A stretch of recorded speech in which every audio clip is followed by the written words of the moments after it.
Welcome back to Visal media. ഞാൻ ഫക്രുദ്ദീൻ പന്താവൂർ. വളരെ പ്രധാനപ്പെട്ട ഒരു കാര്യം പങ്കുവെക്കാനുള്ളത്, ഈ ഒരു ഫോട്ടോയിൽ കാണുന്ന ഒരു ഉമ്മയും മോനും കണ്ടില്ലേ?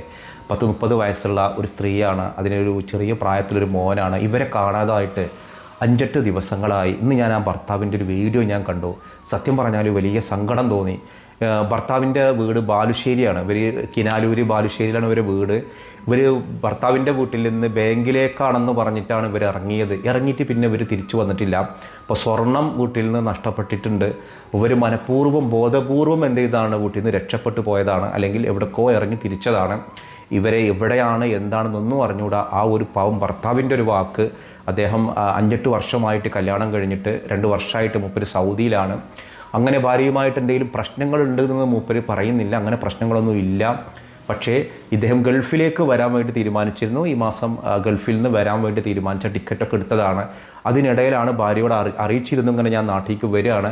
പക്ഷേ അതിനിടയിലാണ് ഈ യുവതി കുഞ്ഞിനെയും കൊണ്ടെടുത്ത് പോയിട്ടുള്ളത്. ആ കുഞ്ഞിനെയെങ്കിലും കിട്ടണം എന്നുള്ള ഒരു ഉപ്പയുടെ, ആ ഭർത്താവിൻ്റെ, സ്ത്രീയുടെ ഭർത്താവിൻ്റെ ആഗ്രഹം നമ്മുടെ നാട്ടിലൊക്കെ ഇതുപോലെയുള്ള ഒരുപാട് വാർത്തകൾ നമ്മൾ കാണലുണ്ട്. അവരുടെ ഒന്നും എൻ്റെ സന്തോഷകരമായ എൻ്റെ അല്ല. ഇപ്പോൾ ഈ സ്ത്രീ ആരുടെയും കൂടെ പോയതാണോ, അതാരും കൊണ്ടുപോയതാണോ? പലരും പല കിംവദന്തികളും പറയുന്നുണ്ട്. നമ്മൾ അത്തരം കിംവദന്തികളിലേക്ക് നമ്മൾ കടക്കുന്നില്ല. നമ്മൾ ഈ വീഡിയോ ചെയ്യുന്നത് എവിടെയെങ്കിലും എന്തെങ്കിലും വിവരങ്ങളുണ്ടെങ്കിൽ നിങ്ങൾ അടുത്തുള്ള പോലീസ് സ്റ്റേഷനിൽ ഇവരെ അറിയിക്കുക. ഈ വീഡിയോ എങ്ങാനും ഈ പർട്ടിക്കുലർ ഈ ഒരു സ്ത്രീ കാണുന്നുണ്ടെങ്കിൽ നിങ്ങൾ ഒരിക്കലും എന്ത് ചെയ്യരുത്, നാട്ടിലേക്ക് തിരിച്ചു വരിക. മറ്റെന്ത് പ്രശ്നങ്ങളുണ്ടെങ്കിലും നമുക്ക് പരിഹരിക്കാം. അപ്പോൾ എന്ത് ബുദ്ധിമോശമാണ് തോന്നിയിട്ടുണ്ട് എന്നുണ്ടെങ്കിലും അള്ളാഹു അതിൽ നിന്നൊക്കെ ഒരു നല്ല മനസ്സ് അള്ളാഹു കൊടുക്കട്ടെ. ആ ഒരു ഭർത്താവ് പറയുന്ന വാക്കൊന്ന് കേട്ടോക്കാം. എൻ്റെ പേര് ജയ്സൽ. ഞാൻ കിനാലൂർ ഏഴുവണ്ടി സ്വദേശിയാണ്. ഞാൻ കഴിഞ്ഞ 2 വർഷമായിട്ട് സൗദിയിൽ ജോലി ചെയ്യാണ്. ഈ കഴിഞ്ഞ 16-ാം തീയതി കാലത്ത് 11 മണിക്ക് മുതൽ എൻ്റെ ഭാര്യയെ കുട്ടിയെ വീട്ടിൽ നിന്ന് കാണാതായിട്ടുണ്ട്. ഇന്നേക്ക് ഏതാണ്ട് 8 ദിവസത്തോളായി. ഇതുവരെ വിവരമൊന്നുമില്ല. അന്ന് തന്നെ മിസ്സിംഗ് കേസ് ഉണ്ടായ സമയത്ത് തന്നെ ബാലുശ്ശേരി പോലീസിലും അതുപോലെ തന്നെ വടകര DYSPന്റെ നേതൃത്വത്തിലൊക്കെ പരാതി കൊടുത്തിട്ടുണ്ട്. ഇതുവരെ വിവരമൊന്നുമില്ല. എത്രയും പെട്ടെന്ന് എൻ്റെ മകനെ കണ്ടുപിടിക്കാനുള്ള ഒരു ഉദ്ദേശമാണ് എനിക്കിപ്പോൾ ഉള്ളത്. അതിന് പോലീസ് വേണ്ട രീതിയിൽ എന്നെ സഹായിക്കാനുള്ള വിശ്വാസം എനിക്കുണ്ട്. അതിൻ്റെ വേണ്ട കാര്യങ്ങൾ എത്രയും പെട്ടെന്ന് ചെയ്തിട്ട് എൻ്റെ മകൻ എവിടെയാണുള്ളത്, ഭാര്യ എവിടെയാണുള്ളത് കണ്ടുപിടിക്കാനുള്ളതാണ് എൻ്റെ ഇപ്പോഴത്തെ ആവശ്യം. അതിന് വേണ്ടിയിട്ടാണ് ഞങ്ങൾ ഇതിനെ ഇറങ്ങി തിരിച്ചിരിക്കുന്നത്. കഴിഞ്ഞ 4 വർഷമായിട്ട് ഞാൻ പ്രവാസിയാണ്. അതിൻ്റെ മുന്നേ വിവാഹം കഴിഞ്ഞ് ഏകദേശം 8 വർഷത്തോളം ഞാൻ ഒരുമിച്ച് ഇവിടെ താമസിച്ചതാണ്. അടുത്തന്നായിരുന്നു. കുറച്ച് സാമ്പത്തികവും വീടിൻ്റെ പ്രശ്നങ്ങളൊക്കെ വന്നിട്ടാണ് രണ്ടാമത് ഞാൻ വിദേശത്തേക്ക് പോയത്. ഇപ്പോൾ ഏകദേശം 2 വർഷമായിട്ട് ഞാൻ സൗദിയിൽ ജോലി ചെയ്യാണ്. ഈ മാസം 21-ാം തീയതി നാട്ടിൽ വരാനൊക്കെ ടിക്കറ്റും കാര്യമൊക്കെ എടുത്ത് നിൽക്കുമ്പോഴാണ് ഇങ്ങനെ ഒരു മിസ്സിംഗ് കേസ് വന്നത്. എനിക്കിപ്പം തന്നെ കാര്യമായിട്ട് എൻ്റെ മകനെ തിരിച്ചു കിട്ടുക. അതിന് വേണ്ടിയിട്ടാണ് ഞാനിപ്പോൾ പരമാവധി ശ്രമിക്കുന്നത്. പക്ഷേ എന്താണ് ഇതിൻ്റെ പുറകിൽ നടന്നത്, എന്തെങ്കിലും ദുരൂഹത ഉണ്ടോ അതൊന്നും എനിക്കറിയില്ല. ഞാൻ വീട്ടിൽ വിളിക്കുമ്പോഴോ മറ്റു കാര്യങ്ങൾ സംസാരിക്കുമ്പോൾ ഒന്നും അങ്ങനത്തെ ഒരു പ്രശ്നമോ കാര്യം എൻ്റെ വീട്ടിലില്ല. വളരെ സന്തോഷപൂർവ്വമാണ് കാര്യങ്ങളൊക്കെ നീങ്ങിപ്പോകുന്നത്. പ്രത്യേകിച്ച് കഴിഞ്ഞ 2 വർഷമോ ഞാൻ പറഞ്ഞല്ലോ, ഞാൻ പ്രവാസി ആയതുകൊണ്ട് അങ്ങനത്തെ ഒരു പ്രശ്നങ്ങളോ കാര്യങ്ങളോ ഒന്നും വീട്ടിലില്ല.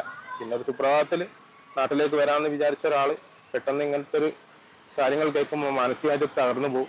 അങ്ങനത്തെ ഒരു അവസ്ഥയിലാണ് ഞാനുള്ളത്. അതുകൊണ്ട് എത്രയും പെട്ടെന്ന് അവർക്ക് എന്താണ് സംഭവിച്ചത്, എൻ്റെ മകനെ തിരിച്ചു കിട്ടാന്നുള്ളൊരു നടപടി എല്ലാ ഡിപ്പാർട്ട്മെന്റിന്റെ ഭാഗത്തു നിന്നൊക്കെ ഉണ്ടാവണം. അതിനൊരു അപ്പോൾ ഈ ഒരു ഭർത്താവിൻ്റെ ഒരു വിഷമം ആ കുഞ്ഞിനെങ്കിലും തിരിച്ചു കിട്ടുക എന്നുള്ളതാണ്. ഓരോരുത്തരും ഈ ഒരു വാർത്തക്ക് താഴെ പല രീതിയിലും ആക്ഷേപകരമായ കമൻ്റ് ഇടുന്നുണ്ട്.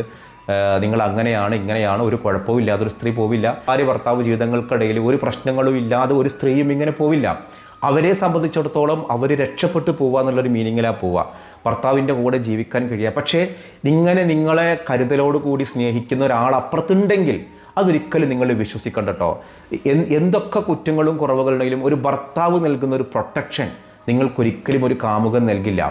ഒരു ഭർത്താവ്, അതായത് ഇത്രയേ ഉള്ളൂ. നമ്മൾ നമ്മുടെ വീട്ടിൽ എത്ര സന്തോഷമുള്ള ഭർത്താവട്ടെ, ഭാര്യ ആവട്ടെ, ആ ഭാര്യ ഭർത്താവിനപ്പുറം അവർ നമ്മുടെ കൂടെ ജീവിക്കുകയാണെങ്കിൽ നമുക്ക് അയാളുടെ സൗന്ദര്യമോ അയാളുടെ സമ്പത്തോ ഇതൊന്നും നമ്മൾ പരിഗണിക്കില്ല. ആണിനും പെണ്ണിനും ഈ പരിഗണനയിൽ ഭയങ്കര വ്യത്യാസമുണ്ട്. ഇപ്പോൾ ഒരു സ്ത്രീയെ സംബന്ധിച്ചിടത്തോളം ഭർത്താവിനൊരു നോക്കുക, അയാളുടെ കയ്യിൽ കാശുണ്ടോ, അയാൾക്ക് നല്ല മസിലുണ്ടോ, നല്ല സൗന്ദര്യം ഉണ്ടോ എന്നല്ല, അവർ നന്നായിട്ട് കെയർ ചെയ്യുന്നുണ്ടോ, അവരെ നല്ല പഞ്ചാരവാക്ക് പറയുന്നുണ്ടോ, അവരിങ്ങനെ നന്നായിട്ട് റൊമാൻറ്റിക് ആവുന്നു, ഇത് മാത്രമേ ഇവർ നോക്കുള്ളൂ. സത്യം പറഞ്ഞ് ലൈഫിൽ അതാണ് ആവശ്യം എന്ന് വെച്ചാൽ ഒരിക്കലുമല്ല. അത് ലൈഫിൻ്റെ ഒരു ചെറിയ ഭാഗം മാത്രമേ ഉള്ളൂ. പക്ഷേ ആളുകൾക്ക് ഈ വരണ്ടുണങ്ങിയ മനസ്സിലേക്ക് ഒരല്പം തെളിനീരായിട്ട് ഈ ഒരു കെയറിങ്, ഈ ഒരു റൊമാൻറ്റിക് ഇതങ്ങോട്ട് കിട്ടിക്കഴിയുമ്പോൾ തോന്നും ഇതാണ് ഹക്ക് എന്ന് കരുതിയിട്ട് അവർ കൂടെ ഇറങ്ങിപ്പോകും. പക്ഷെ ജീവിതം എന്ത് ചെയ്യും? തകർന്നു പോകും. പുരുഷന്മാരുടെ അവസ്ഥ എങ്ങനെയാണെന്ന് വെച്ചാൽ നല്ല സുന്ദരിയായ ഒരു ഭാര്യ, നല്ല കാണാൻ അഴകുള്ള ഭാര്യ, കാണുന്നവർക്ക് തോന്നും ഇത്രയും നല്ല സുന്ദരിയ ഭാര്യ ഉണ്ടോ, അവർക്ക് ആ സൗന്ദര്യങ്ങളൊന്നും വേണ്ട. അവൻ്റെ കൂടെ ജീവിക്കുമ്പോൾ ഇയാളെ പെരുമാറ്റമാണ് നോക്കുക. അതായത് ആളുടെ സൗന്ദര്യം എന്നുള്ള റീൽസ് എടുക്കുമ്പോഴോ ആളുകൾ കാണുന്ന ഫോട്ടോയിൽ മാത്രമേ ഉള്ളൂ. സൗന്ദര്യം എന്നുള്ള സാധനം സ്വഭാവമാണ്. ആ സ്വഭാവം ശരിയല്ല എന്നുണ്ടെങ്കിൽ അത്രയും സൗന്ദര്യമുള്ള ഭാര്യ ഉണ്ടായിരിക്കെ തന്നെ വേറെ ആളുകളുമായി റിലേഷൻഷിപ്പ് ഉണ്ടാക്കുന്ന പുരുഷന്മാരും ഉണ്ട്, ഭർത്താക്കന്മാരും. ഇതിലപ്പുറം ഒരു യാഥാർത്ഥ്യമല്ലേ നമ്മുടെ ലൈഫ് എന്നുള്ളത്. എന്തൊക്കെ പ്രയാസങ്ങളുണ്ടെങ്കിലും നമ്മൾ ഇങ്ങനെ ഇട്ടെറിഞ്ഞ് പോയിട്ട് എന്ത് പരിഹാരം കാണാനാണ്? ഞാൻ അത് ആലോചിക്കണത്.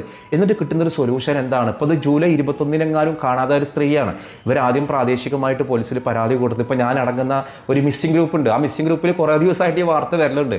സാധാരണ ഞാൻ അതിൽ വരുന്ന മിസ്സിംഗ് ഒന്നും നമ്മൾ വാർത്ത ചെയ്യില്ല. കൈക്കുഞ്ഞുങ്ങളുമായിട്ട് പോയ ആൾക്കാരും പ്രായപൂർത്തിയായ പെൺകുട്ടികൾ പോയതും പ്രായപൂർത്തിയാവാതെ പോയവരൊക്കെ കുറച്ച് ദിവസം കഴിഞ്ഞാൽ പിന്നെ ഇവരെ കേൾക്കുന്നൊരു വാർത്ത ഇവർ കണ്ടു കിട്ടി, വന്നിട്ടുണ്ട്, അവിടെ ഉണ്ട്, ഇവിടെ ഉണ്ട്. ഇപ്പോൾ ഇവരെക്കുറിച്ച് തന്നെ ചെന്നൈയിൽ എവിടെ ഉണ്ട് എന്നുള്ളത് വിവരങ്ങൾ കിട്ടിയിരുന്നു. പിന്നീട് അന്വേഷണത്തിൽ അതും അവിടെയും ഇല്ല, അവിടെ ഒരു ക്വാർട്ടേഴ്സിലോ എന്തോ ഉണ്ട് എന്നാണ് വിവരം കിട്ടിയത്.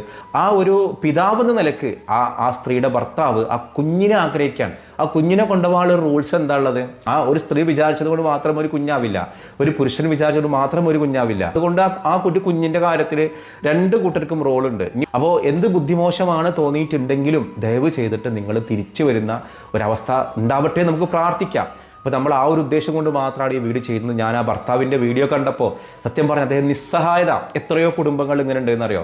ഭർത്താക്കന്മാരുടെ, അതായത് ഭാര്യമാരെപ്പോഴും നോക്കുന്നതെന്നറിയോ? ഭർത്താക്കന്മാരുടെ തെറ്റും കുറ്റങ്ങളും കുറവുകളും എന്താണെന്ന് മാത്രമാണ്. ഭർത്താവ് ഉമ്മാൻ്റെ കാര്യം നോക്കണം, വാപ്പാൻ്റെ കാര്യം നോക്കണം, ജോലി നോക്കണം, കുടുംബം നോക്കണം, ഭാര്യയുടെ കാര്യം നോക്കണം, മക്കളുടെ കാര്യം, ഒരുപാട് കാര്യം നോക്കുമ്പോൾ അയാളുടെ കയ്യിൽ ഒരുപാട് വീഴ്ചകളുണ്ടാവും. ഒരു ഭർത്താവ് എന്ന നിലക്ക് അയാളൊരു നല്ല മകനായിട്ടുണ്ടാവില്ല, നല്ലൊരു പിതാവായിട്ടുണ്ടാവില്ല. അങ്ങനെ പല വീഴ്ചകളുണ്ട്. ഈ ഭാര്യമാർ കുടുംബത്തിൽ ഇരുന്നിട്ട് എന്താ നോക്കാന്ന് പറയുക? ഈ ഒരു ഭർത്താവിൻ്റെ കണ്ണിലേക്ക് മാത്രമാണ്. ഭർത്താവ് അത് ചെയ്തെന്നില്ല, ഇത് ചെയ്തെന്നില്ല, ഇങ്ങോട്ട് മിണ്ടിയില്ല, പണ്ടൊക്കെ എന്തുമാത്രം മിണ്ടിയിരുന്നു, ഇങ്ങനെ ഭർത്താവിൻ്റെ കുറ്റങ്ങളിലേക്ക് മാത്രം ഫോക്കസ് ചെയ്യും. സ്വാഭാവികമായിട്ടും ഈ ഭർത്താവിൻ്റെ ഒരു 10,000 കുറ്റങ്ങൾ ഭാര്യയ്ക്ക് കണ്ടെത്താനുണ്ടാവും. പക്ഷേ ഭർത്താവിൻ്റെ വെച്ച് കഴിഞ്ഞാൽ ഭാര്യയുടെ ഒരു കുറ്റം കണ്ടെത്താണ്ടാവില്ല. കാര്യം അയാളുടെ നോട്ടം ഭാര്യയിലേക്ക് മാത്രം ആയിരുന്നില്ല. അയാളുടെ ഉമ്മാനെ നോക്കി, വാപ്പാനെ നോക്കി, കുടുംബം നോക്കി, മക്കളെ നോക്കി, എന്തൊക്കെ വീടുണ്ടാക്കുക, ഇതിങ്ങനെ ഒരുപാട് കാര്യങ്ങൾ നോക്കണ കാരണം ഭാര്യയെ മാത്രം ഫോക്കസ് ചെയ്യാത്തത് കൊണ്ട് ഭാര്യയുടെ തെറ്റുകളൊക്കെ അയാൾ കണ്ടിട്ടുണ്ടാവില്ല. അപ്പോൾ അയാൾ പറയും എനിക്കിൻ്റെ ഭാര്യയോട് പ്രശ്നങ്ങളൊന്നും ഇല്ലല്ലോ.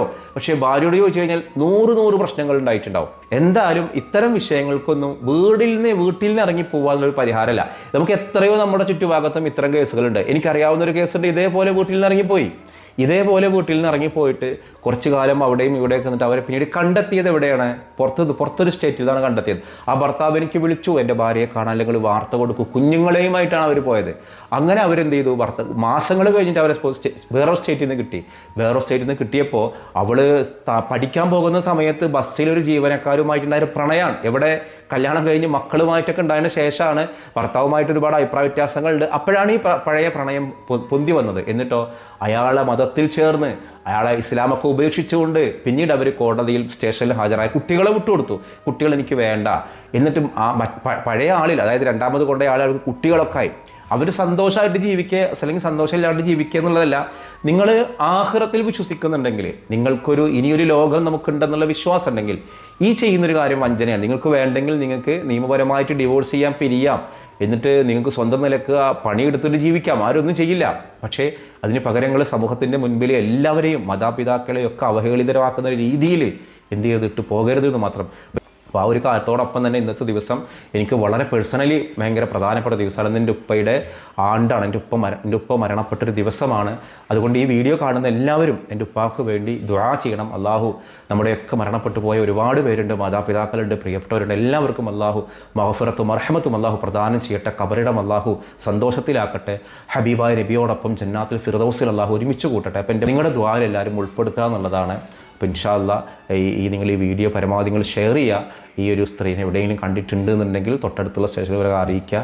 ഇൻഷാ അല്ലാഹ് മറ്റൊരു ദിവസം മറ്റൊരു വീഡിയോയുമായി വീണ്ടും കാണാം.